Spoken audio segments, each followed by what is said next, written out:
Hey class, how you guys doing? Okay, I want to talk about testing your apps during these most difficult times that we're going through right now regarding um, COVID-19 and the spread of the virus. So the user testing phase, of course, involves a live test subject. So theoretically, what we do is we sit down next to our test subject and we deliver and administer the test. I've received some emails from some students who have already begun the testing phase, and that's great. In light of that, um, I'm trying to think of the best way to get through this. We've got students that have already started the testing phase. We have students that are very concerned about the testing stage. So we're kind of all over the place here. So please give me a few minutes here, and I'll give you my best recommendations and alternative scenarios. So if you've already started your testing phase with a live subject, just please be careful. Don't break any CDC protocols while testing your app. If you feel confident that you can test a live subject without breaking any protocols or risk the possibility of spreading virus, then I can't say that you can or can't go this route. I can say that if you go this route, please be as careful as possible, and please consider using those that already live in your own household, relatives, children, spouses, etc. If you are still going to work and you have a possibility of testing a fellow employee, please do so in a manner that preserves all CDC protocols that we've been reading about. Mainly, don't get too close to each other, practice safe social distancing, cover your face with your elbow if you have to sneeze or cough, wash your hands very often, keep your head turned away from the person you're talking to, and keep your distance. Again, you do not have to engage in live testing. If you've already started your live testing and you want to finish your live testing, that's fine. If you haven't started your testing and you feel relatively confident in using a live subject, that's up to you. As I said, I can't say you can, you're required to do so, because if you don't feel comfortable, certainly don't. I can't say don't do this, because if you've already started and you want to and you feel relatively confident, I shouldn't say relatively, if you feel a high degree of confidence that you can finish the testing stage in a manner that um, preserves sanitation and the expeditious practice of CDC sanitation protocols, then by all means do so. If you haven't started your testing phase and you don't feel confident testing a live subject, that's fine too.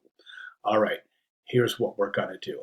Now, you should have, if in the situation that you elect to use a live subject, that's fine. Just be careful. If you elect not to use a live subject, here's what we'll do. You will gather all of the information from the feedback when you post your work into the critique board. Also, if you don't want to use a live test subject, and guys, listen up, this is important. Select a classmate and email your classmate and telling them that here is my sketches for my prototype, and can you comment on, then give them a list of questions, of test questions.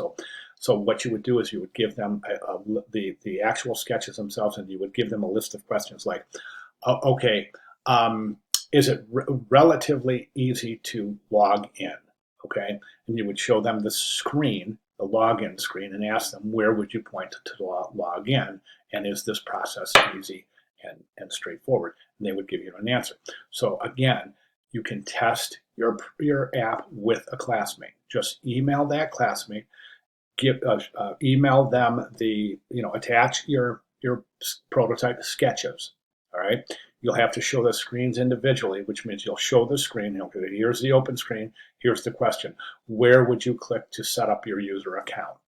Okay, and if somebody emails you and they want to test their apps with you, please cooperate and provide them the most ample and robust feedback you possibly can. Okay, this feedback will drive the changes necessary to expedite the app into a human-centered approach. Okay, so again, in summary here, guys, If you have already begun your testing on live subjects, please, and you want to continue, please practice safe CDC protocols. If you haven't started your testing yet and you want to use a live subject, I can't tell you not to. I can't tell you that you're required to do so. I can't tell you that you can't do so. It's up to you. Okay, if you do elect to use live subjects, please be as careful as possible. If you elect not to use live subject, it is not going to affect your grade whatsoever. However, if you do elect not to use a live subject, please use the information gathered from all of the comments in your critiques, and especially remember to select a classmate, email that classmate, give them your sketches and a list of questions you would like them to address regarding the app itself. If you receive an email from a classmate, please give them a robust set of feedback critique, including suggestions for improvement, so that they can use that information as their test subject information, for which will drive the adjustments to the final prototype. All right.